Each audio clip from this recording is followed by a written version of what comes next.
wabarakatuh. Waalaikumsalam warahmatullahi wabarakatuh. Bagaimana kabarnya anak-anak? Baik, Bu. Alhamdulillah. Kalau pembelajaran hari ini alangkah baiknya kita berdoa menurut kepercayaan dan agama masing-masing. Berdoa dimulai. Berdoa selesai. Ibu absen dulu ya anak-anak. Iya, Bu.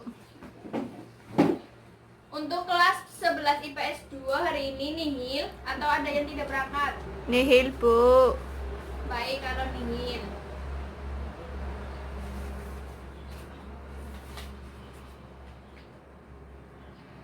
Pada hari ini kita akan membahas tentang proposal penelitian ataupun proposal kegiatan. Nah, yang pertama Ibu akan menjelaskan tentang pengertian proposal. Pengertian proposal menurut para ahli. Yang pertama, Hasnun Anwar. Menurut Hasnun Anwar, pengertian proposal adalah suatu rencana yang disusun untuk kegiatan tertentu. Dan menurut Jai, pengertian proposal adalah suatu alat bantu manajemen standar agar manajemen organisasi dapat berfungsi secara efektif dan efisien. Yang terakhir, menurut KBBI, proposal adalah suatu rencana yang dituangkan dalam bentuk rancangan kerja, perencanaan secara sistematis, matang dan diteliti yang dibuat oleh peneliti sebelum melaksanakan penelitian, baik penelitian di lapangan maupun penelitian di perpustakaan. Nah, yang kedua, tujuan proposal. Di sini tujuan proposal adalah untuk mendapatkan izin atau persetujuan dari suatu pihak mengenai rencana atau rancangan yang akan dilakukan. Selain itu, proposal juga sering dibuat untuk permohonan dana atau sponsorship melalui kerjasama dari pihak lainnya.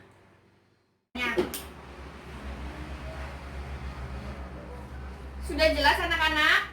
Jelas, Bu. Baik, yang kedua ada unsur proposal.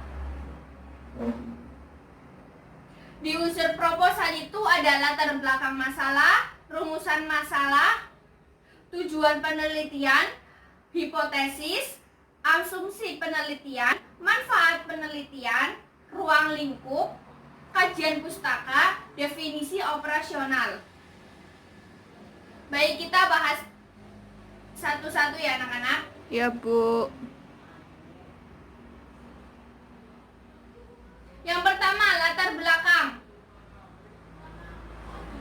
Latar belakang di sini dikemukakan adanya kesenjangan antara harapan dan kenyataan, baik kesenjangan teoretik ataupun kesenjangan praktis yang melatar belakangi masalah yang diteliti.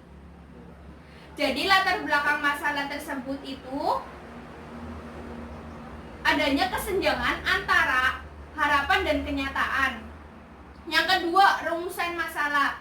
Untuk rumusan masalah, di sini rumusan masalah disusun secara singkat, padat, jelas, dan dituangkan dalam bentuk kalimat tanya.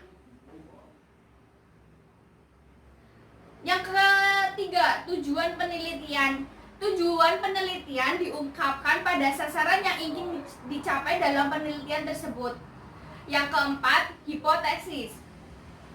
Hipotesis itu diajukan jawaban sementara dalam penelitian tersebut agar hubungan antara masalah yang diteliti dengan kemungkinan jawabannya lebih jelas. Yang kelima, asumsi penelitian. Asumsi penelitian di sini adalah anggapan dasar tentang suatu hal yang dijadikan pijakan, berpikir dan bertindak dalam melaksanakan penelitian. Yang keenam, manfaat penelitian. Manfaat penelitian untuk mengenai pentingnya penelitian terutama bagi pengembangan ilmu atau pelaksanaan pembangunan. Ruang lingkup dan keterbatasan penelitian. Di sini sering dihadapi keterbatasan ruang lingkup kajian yang terpaksa harus dilakukan karena alasan-alasan prosedural, teknik penelitian, ataupun karena alasan logistik. Yang kedelapan, ada kajian pustaka. Untuk kajian pustaka di sini memaparkan teori-teori yang disusun berdasarkan kemutahiran dan relevansi yang diperlukan dalam penelitian. Yang kesembilan ada definisi operasional. Definisi di sini yang dirumuskan berdasarkan hal yang dapat diamati oleh peneliti. Definisi operasional bukan definisi berdasarkan kamus atau pendapat para ahli. Sampai sini ada yang ditanyakan anak-anak? Tidak, Bu. Kalau tidak ada, Ibu akan melanjutkan pada sistematika proposal. Pada sistematika proposal di sini ada 9. Yang pertama, latar belakang, batasan masalah, rumusan masalah, tujuan penelitian, manfaat penelitian, tinjauan pustaka, metode penelitian, objek penelitian, dan metode pengumpulan data. Pada sistematika penulisan proposal tidak jauh beda dengan unsur-unsur proposal. Hanya saja pada sistematika proposal ditambahi beberapa sistematika penulisannya.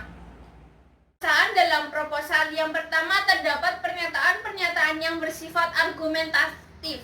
Yang kedua terdapat pernyataan yang bersifat persuasif. Yang ketiga banyak menggunakan istilah ilmiah, baik berkenaan dengan kegiatan itu sendiri ataupun tentang istilah-istilah berkaitan dengan bidang keilmuannya.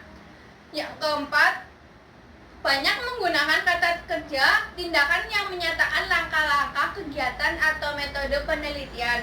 Misalnya berlatih, membaca, mengisi, mendokumentasikan, dan lain-lain. Yang kelima itu ada menggunakan kata-kata yang menyatakan pendefinisian yang ditandai oleh penggunaan kata merupakan, adalah, yaitu, dan yakni. Yang keenam, menggunakan kata-kata yang bermakna perincian seperti selain itu, pertama, kedua, dan ketiga. Yang ketujuh, menggunakan kata-kata yang bersifat keanakan seperti akan, diharapkan, direncanakan. Hal itu sesuai dengan sifat proposal sebagai usulan, rencana, atau rancangan program kegiatan. Yang terakhir, menggunakan kata-kata bermakna lugas atau denotatif. Hal ini penting guna menghindari kesalahan pemahaman antara pihak pengusul dengan pihak tertuju atau penerima. Ini Ibu ada contoh proposal kegiatan HUT. Jadi kalian yang mengikuti organisasi pramuka atau OSIS untuk melaksanakan kegiatan seperti HUT, lomba-lomba, dan lain-lainnya, kalian akan membuat proposal kegiatan yang akan diajukan kepada kepala sekolah dan pembina organisasi tersebut agar kegiatan tersebut itu berjalan dengan lancar. Sampai sini paham anak-anak? Paham, Bu. Mengakhiri pembelajaran hari ini, Ibu akan memberi tugas untuk perkelompok. Perkelompoknya itu ada 6 orang, kalian bisa bagi sendiri anak-anak. Ya, Bu. Tugasnya itu membuat proposal sesuai dengan sistematika penulisannya dan unsur-unsur proposal. Dan Ibu kasih waktu pengerjaannya selama 2 minggu.